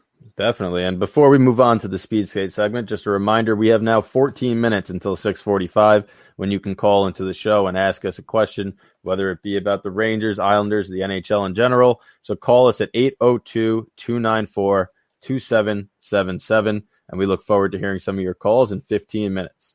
If anyone has any BS going on in their life, they just want to talk about it, we're all ears. We're here. Definitely. Might as well call in, right? We got 15 minutes. The phone lines are open. We finally got it ready to go. We want to talk to some of these people that are listening. And before we get to that, though, we got a couple of interesting topics now that we are going to do our speed skate on. And the first one is, it made me very happy to see it, obviously. Artemi Panarin named the number one winger in the NHL, according to the NHL Network's top 20 wingers list heading into the 2021 season. I will go over the top five. It's Artemi Panarin at 1, David Pastrnak at 2, Nikita Kucherov at 3, Alex Ovechkin at 4, and Patrick Kane at 5. Now, you can't go wrong with any one of those top 5. Obviously, Panarin had a phenomenal season last year, and he did it on a line with Strome and Fost, as opposed to a Pastrnak who was playing with Bergeron and Marchand. Kucherov is a very good option as well. To me, you can't go wrong, but I wanted your take on the 20 winger list by the NHL Network. Yeah, I'm looking at the list real quick, and we just spoke about it, how, Patrick Kane's on this list, and this is a guy that I don't think gets a lot of credit. He's top 5 on this list, right? I don't think he gets enough credit for what he's been able to do consistently at the NHL level. They didn't have a great year last year, the Blackhawks did, but this guy continuously, scores and scores at a high rate. 2019-20 season, Brendan, 33 goals, 51 assists, 84 points. He's top 5 on that list for a reason, but when you think about the Blackhawks and what they went through as a team, and they looked out of it, now they're going into a rebuild. To have a guy like that that's still a top 5 winger in the league, and I feel like he's been around forever. What is he, 31, 32, 33? Yeah. But he seems like he's been around for a long time. He probably broke into the league when he was 18 or 19, but to have a guy like that. 18 years old, he broke in. Look at the round off the list. Jake Gensel of Pittsburgh Penguins. This is a deep list. Wingers, Tarasenko at 19. And yes, this might be in consideration with the injuries he's had to go through. I know he's had 3 shoulder surgeries over his career thus far. And he was out 5 months this year, comes back, can't do it, has surgery again. And doctors are saying that he might not be the same when he returns. Now, injuries are injuries. Tarasenko probably will come back and still be a superstar. But to have him at 19 on a top 20 list where you might put him ahead of some guys like JT Miller's 17th. Yeah. On that list. These are guys you don't really think about. JT Miller's 17th. Johnny Gaudreau is 16th on this list. 16th. It just goes to show how much skill there is at the NHL level where guys like that, Pacioretty, who we'll get to in a second, 15th, Laine, 14th, Tkachuk, 13th. I don't know if you want to put Matt Tkachuk ahead of some of those guys, but they do there. He's very good. Kyle Connor is very, very good. He's your 12th. Well, what stood out to me the most was that the Winnipeg Jets had 3 wingers on this list. That Blake Wheeler at 11. And I always said that Blake Wheeler, to me, is one of the most underrated players in the NHL. I think that every year he's upwards of 50 to 60 assists, and the guy's just one of the premier setup men, and he doesn't get the recognition because he doesn't necessarily score as much, and he's also playing in a smaller market in Winnipeg, but he's an unreal forward. So you're talking about a team now. We talked about earlier in the beginning of the show that they have Cole Perfetti who's coming in. They just signed him, but he probably won't play because of how good their offense is. And this is why they have 3 wingers ranked in the top 20 in the NHL. But do you think that Panarin at 1 is a good choice? Oh, 100%. As much as I hate the Rangers, I don't like that he didn't join the Islanders. I understand it completely. I know what this Islander team is. The New York Rangers are in New York City. That is a center, the mecca of sports, you might say, at Madison Square Garden. So I don't blame him, but he had an unreal year, and the only reason the Rangers were in the playoffs was because of him and Zibanejad. But at the same time, you're paying a guy north of $11 million, right? Yep. North of $11 million. He better be that player for you. And he, I think, played better than anticipated. You love the leg kick. Yep. I think everything about his game, he is so dynamic, which is, you look at a guy like Kucherov, they all have the same skill. They have quick release, skill above and beyond everybody else, and their vision is unreal. So if you had put Kucherov number 1 on that list, would I have argued? No, you can't really argue any of these guys. But at the same time, I think Panarin's on this list because of what was around him. And, you guy like Kucherov, I know Stamkos wasn't healthy for the majority of the year, but you had Point. You had guys feeding them. He had players alongside him. And while Panarin did have talent when he played in the second line, he did have talent around him. I don't think it's anywhere near. You look at a guy like Brad Marchand, who I think is 6th on this list. He is. That top line's unreal. Yeah. I don't know, Pasternak. So you have guys like that. I think Panarin is well-deserving given the team around him. Yeah, I mean, I would second that. And when you have Pasternak at 2, but Marchand at 6, and they play together, it's hard to bump him over Panarin, who had Fost, who's now no longer with the team, and Strome up the middle. And to me, this list is it's pretty good. Like I could have maybe switched around a couple of things, but that's just being selective and picky. If I had to come up off the top of my head, just looking at stats, who they played for, certain things, they did a good job here. And to me, I know you want to talk about Max Pacioretty. Max Pacioretty and Mark Stone on Vegas, I think they're 10 and 15. Mark Stone's 10, Pacioretty's 15.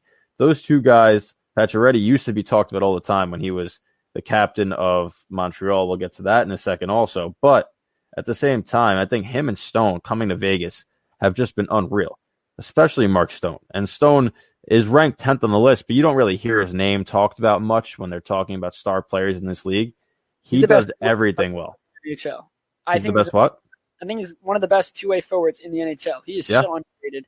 And that was a perfect segue, Brendan, to get to our next topic. I wrote an article recently for Puck Pros where I look at the Eastern Conference teams without captains and the Western Conference teams without captains. And one of the things was Vegas. What does Vegas do? Pete DeBoer said that they got back to the bubble, and there's questions about maybe they would name a captain for the bubble run. And he said no, but for the 2021 season, we will have a captain announced. And you look, okay, well, Max Pacioretty is probably the top candidate because he was the Canadiens captain, first American-born captain in that franchise history. Yep. And you had Mark Stone.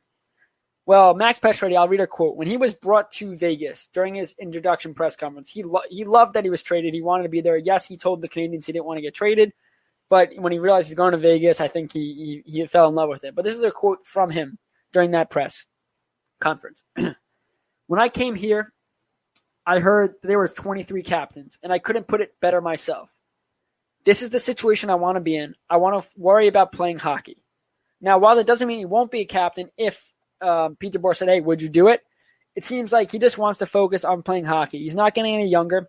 He's been an offensive threat since he came there, and he dealt with the Montreal Canadiens media for years, and that's got to take a toll on you mentally and physically because, you're in the biggest place in Canada, probably bigger than Toronto. Montreal is with the diehard fans and the pressure of that organization.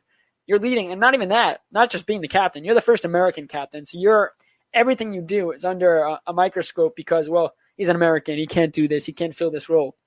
He did it quite nicely, and I think being on Vegas where there's so much leadership, I don't think Pacioretty wants to rush in, and the question is that fair? And I truly think it is because he's already been a captain, and doesn't mean he doesn't want to be a leader. He's a leader in that locker room whether he wears the C or not.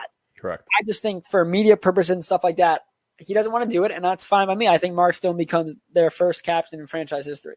Yeah, so this would be a bigger deal had there not be so many options on this team to become a captain, right? You mentioned Mark Stone now, and that's your pick, and that's a great pick. They just got Alex Pietrangelo, who's been a captain in St. Louis, won a cup as a captain, so that's another pick. And I know that sometimes teams will be hesitant to name somebody that just transitioned, but this isn't a guy that, was a young captain and now he's going to a new team. This is a veteran, a guy that's well respected around the league.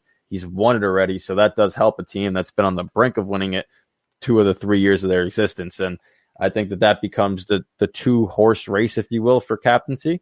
But there's even other options up and down the lineup if they really wanted to go deep. And me and you aren't in that locker room every day, so we don't know if somebody like a Will Carrier is such a good leader that they might even give a chance, right? I was going to say Carlson, too. I mean, you have all these guys, and I think it's just – don't they have did they bring in a defenseman, too? No. During this season, he was traded there. I'm trying to think. I remember him coming down the staircase, and there was all the Vegas cheerleaders and everything coming down. I forgot who it was, but whatever. It'll come back to me. But this leadership group, like you said, 23 leaders. You have a guy in net in Marc-Andre. Alec Martinez. There you go. He joined the team. Could he be a leader? He's won a Stanley Cup before, Brendan. And don't talk to me anymore. I'm about to go to commercial. And he's been there before. He's won, and then you look at in goal. I know they're never going to name a goalie a captain, which I think I like it. I know we can't talk to the bench, but maybe an alternate on the jersey. But while Marc-Andre Fleury's won before, there is no leader getting through life and going over obstacles than Robin Lehner. And if he were to be a captain of that team, he's always saying positive things. Yes, he was in a very, very bad place for a while. Got help, came out. The confidence you have to have in yourself to come forward about an issue like that and tackle it the way he did. Nothing but support for him. And he's a leader in the locker room too. So is there a rush to name a captain in Vegas? No, but because Pete DeBoer said there will be, I expect there will be. Let's go to the Wild now. They're trying to find an identity. They have struggled the past couple of years at building a team. What are they? They have veterans, young guys. There's no true who are we. We're the Minnesota Wild in the state of hockey. The most mediocre team in hockey. Yeah. Suter or Spurgeon? Brendan, I'll let you go. So we have different opinions. Wow. Let me tell you something. You got me rattled with that Martinez comment right now, and my head is swirling. But I don't have the stats in front of me, and I don't think I need to because my argument isn't necessarily based off statistics. I think that Ryan Suter should be the guy. You kind of opened my eyes when you said that Spurgeon had been there longer, but I think that Suter's name has just been synonymous with the Minnesota Wild. Obviously, on the back end, Spurgeon's a very good defender, but Suter's the guy that's been their shutdown man this whole time. He still plays over 20 minutes a game. The guy's a workhorse. And to me, he just seems more vocal than Spurgeon does on the ice, off the ice. It seems like he's the veteran leader. He's older. So granted, they could go Spurgeon because they just re-signed him and he's also a little bit younger, so he might be there longer.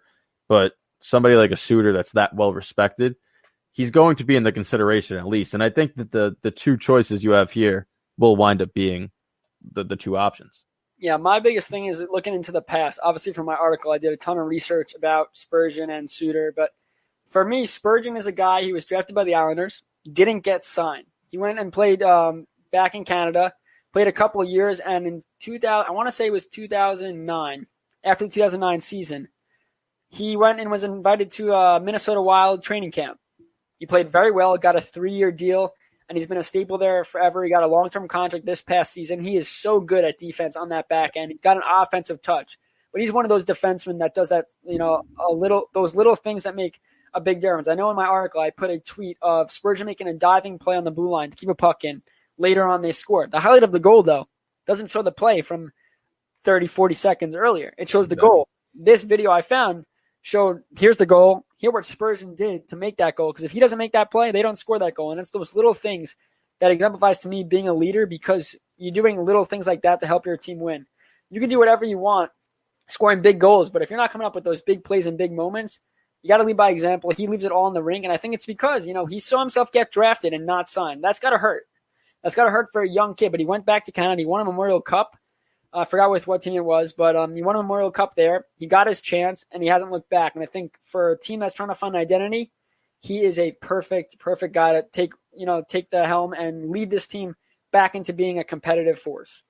Yeah, I would agree with that. And like I said, the two options that you presented, especially in your article, the argument you made for Spurgeon, you convinced me that that's a very good choice. I think that Suter, just being biased with the wealth of experience he has on the back end, is going to definitely get some consideration. It's hard to choose anybody over a guy that's that valued in the locker room, especially.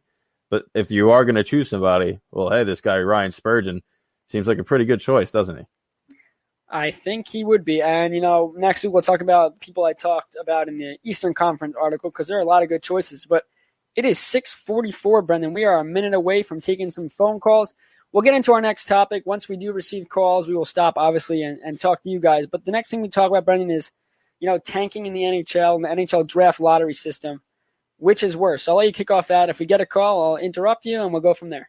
Yeah, so the number, again, is 802-294-2777. To me, the tanking is always going to be worse.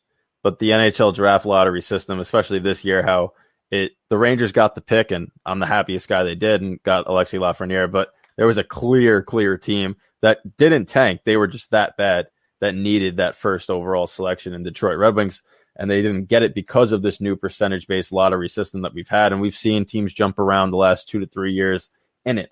So now the question becomes, do you up the percentages? Maybe you give the teams that are that bad, like the Detroit Red Wings, higher of a chance to get it. That way there's more lottery balls in their favor. It's hard because if you take away that lottery system, you have a situation like you had with the Ottawa Senators before it started, where they were pulling their goalie in the second period and putting out these unnecessary combinations because they wanted that chance to get I think it was Daigle or Alexei Dangle. We have a call? We do have a call. All right. You guys ready? Let's do it. Hello and welcome to the BS Sports Show. Excuse me. Hey, how are you guys? I want to, first of all, thank you guys for having this kind of show. I'm a big hockey fan, and having a hockey talk show out there is just fantastic to listen to. I miss the sport like crazy. My question is about what can hockey do to expand its viewership? It's been struggling for years and years and years to do that. I know baseball, when COVID hit, was playing some Korean games. I know all the major sports are trying to expand internationally. Hockey already has an amazing international base.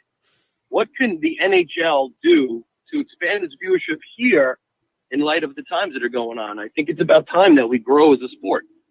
Thank you very much for the call. Yes, so we talked about it earlier in the show where all these prospects are playing overseas and we can't watch. So, Brendan, I think the biggest thing they could do is get TV networks out there. Yep. NHL Network. Get something out there where you can provide a game a week, a free game a week of a KHL game. They know the top teams in the KHL. Play the top teams and let us watch it on a Sunday from this time to this time, just so we could see what's going on there. You never know. We could watch a game and be like, wow, this team is really good. Let me follow them for their season. There's no hockey right now. Let me become a fan of this team. Let me buy their jerseys. Let me pay for a subscription so I could watch their videos and their games and do all that stuff. Why aren't we having that? I think that's what the NHL has to do. Their whole thing is, let's grow the sport. Let's grow the sport. They're in so many countries. Kazakhstan has a team. England has a league. We don't even know that. I didn't know about the English hockey league. I forgot what it's called until there's a player that came out as the first gay guy to play hockey and be on our team, and he was from a league in England. And the only reason I know that there's a league in England was because that story, and he was on NHL Network and all that kind of stuff. But why don't we know that there's a team in England and a league in England where players are coming from? I think it's really important for, America is a place where anyone of any background can come and watch. You can emigrate from any country and come here and become a fan of an NHL team. But they're leaving their area from wherever they're from. Let's say they're from Europe and they're KHL fans, or Russia, from their KHL fans. They come here. Now they're fans of the NHL, but they're also fans of the KHL. That's a team they followed, let's say, until they were 18 years old before coming here. They want to watch that.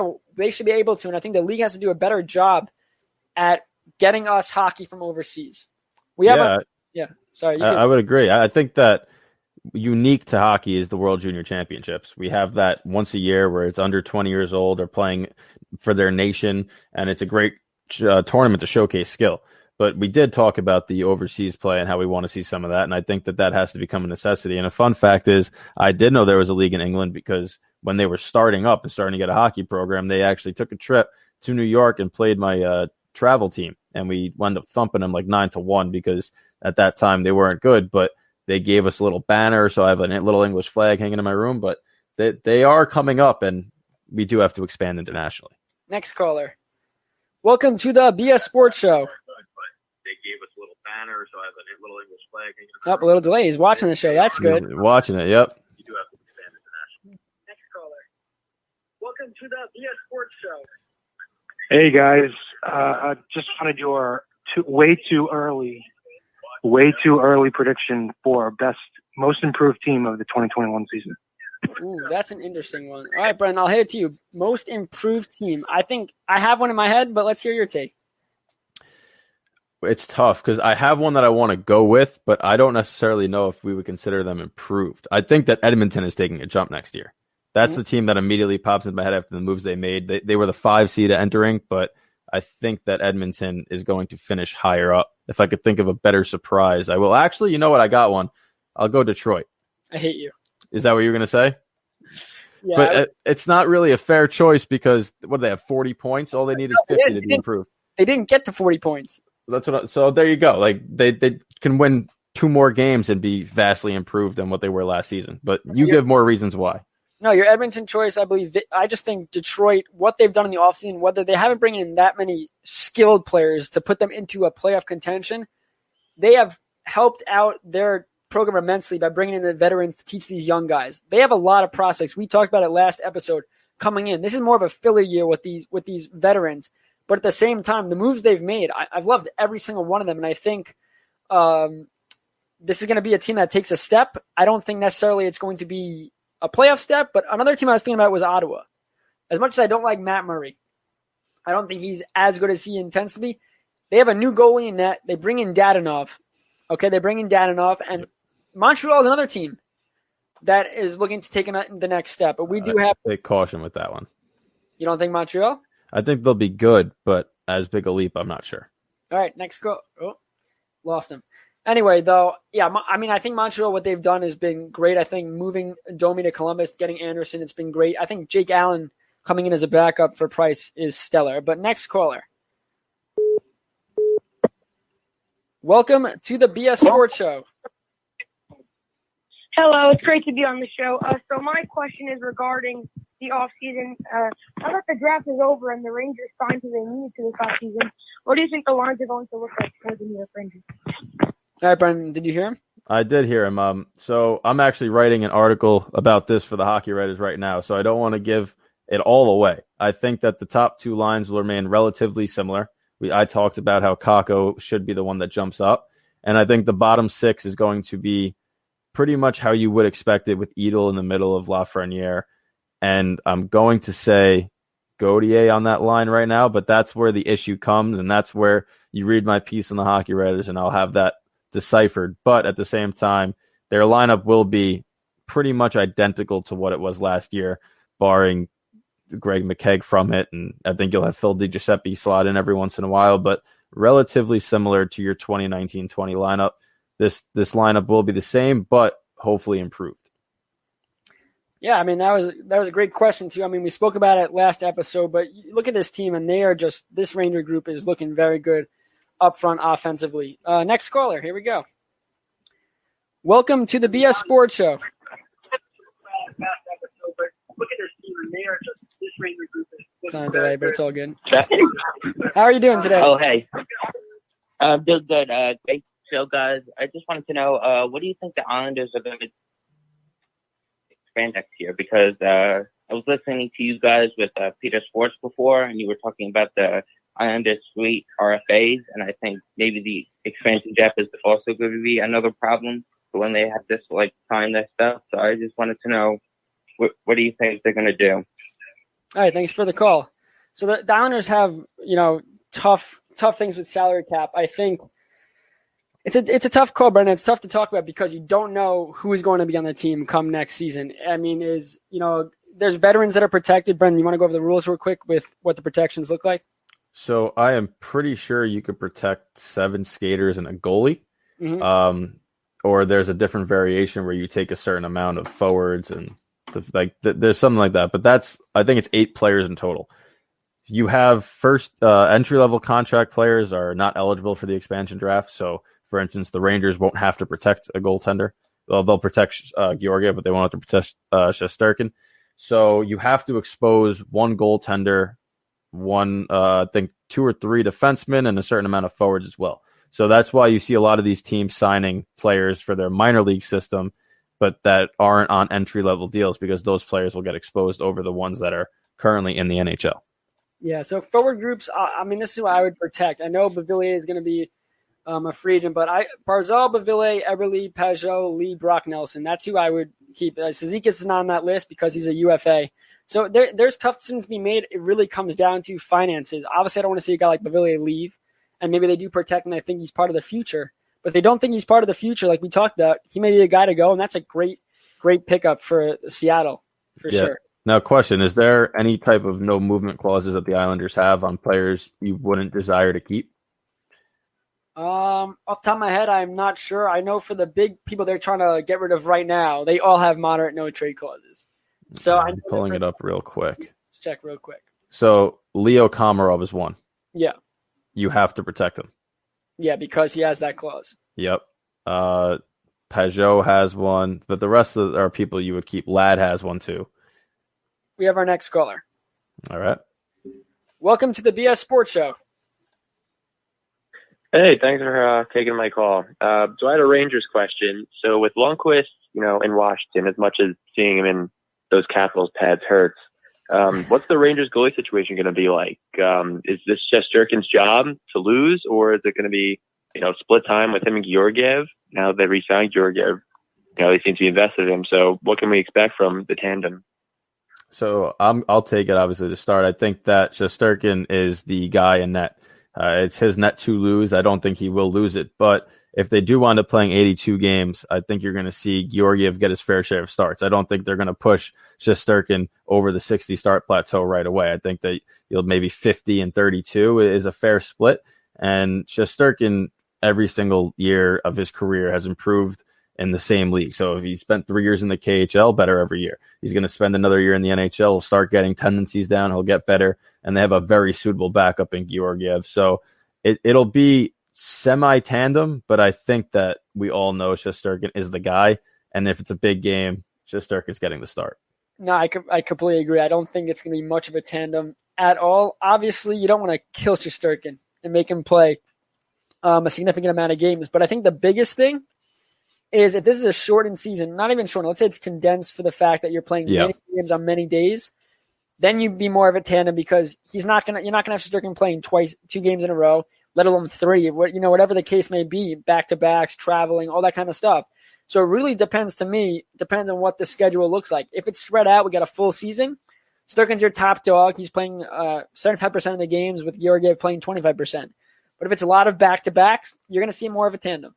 Yeah, that's a very fair point. If it's a very condensed schedule and you play because of less travel, they want you to play 3 games in 4 days in one place, then I think you're going to have more of a narrow margin between the two goaltenders starts. But if it's an 82-game regular season, I don't know about 75-25. I would say more 65-35 just because Georgiev's still young too, and he's still proving himself, and they just did sign him to a 2-year deal, so they obviously have faith in him. But Shesterkin's your number one. No, I couldn't even better myself. He has to be. You look at the Islanders situation, though. How's it going to be with Varlamov and Sorokin? Once Sorokin finds his game and is playing lights out, sorry, Varlamov, you are now the backup. And he knows that. I think he's well aware of that. He signed knowing that he was not going to be the starting netminder for 4 years. He knew he'd have to battle with Greiss to win the starting job. And I really think the only reason he won it is because Greiss was that bad in the second half. He was very bad. He struggled mightily. Obviously bounced back in the playoffs with some big starts. Game 7 against the Flyers, shutout 4-0.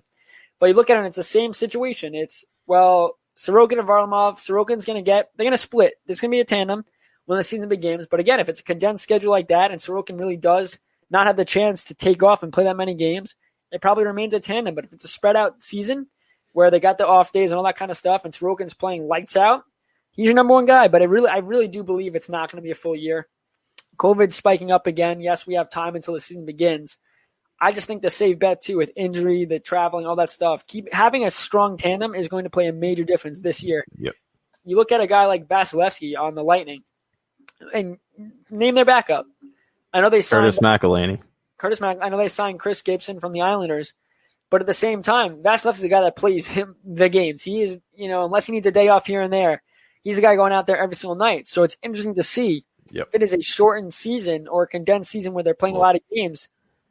Okay? Yeah, no, but before we sign off, because we do only have a minute left, the NHL, we're going to talk about this more next week. I got an alert saying that the NHL is really investing into the idea of bubbles again and having a regional schedule. So if that does come into play and there are in bubbles, odds are it's a shortened season at that point, and then this whole thing becomes a different discussion. But I'll do more research into that. Me and you will, and next week we'll make that one of our focal points. But there was the news that there's a vaccine 90% effective that could be coming out soon. So if that comes out before the season starts, it's another topic of discussion. Awesome. Can't wait to talk about that next week. Thanks to everybody that tuned in. It was a great episode. Getting the calls in. We have to work out the kinks here and there, but it's going to be a fun thing talking with you fans. So we appreciate all the calls we got and appreciate your support as always. Definitely. Have a good one, guys. We'll talk to you guys next week, 5 to 7 Tuesday. It's the Worldwide Sports Radio Network.